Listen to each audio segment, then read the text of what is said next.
Hello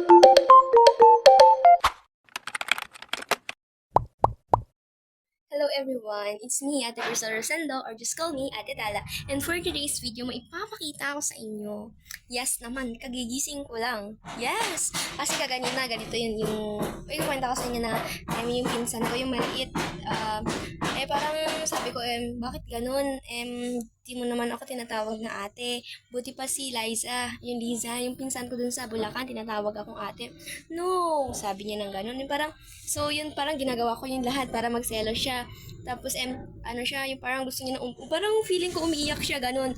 Pumunta dumaretso dun sa bahay nila. So, natulog ako saglit. Pagkagising ko, ito na yung nakita. Ayan, this one. Ayan. Please open it. Heart from A. Ayan yung nakalagay. Please forgive me. Best friends, I am sorry I was jealous I'm jealous. Sorry about that. Spelling niya. Pero wow, I appreciate it. Yes, I love it. I appreciate it. Tinapakan pa ito ng mga pusa siguro.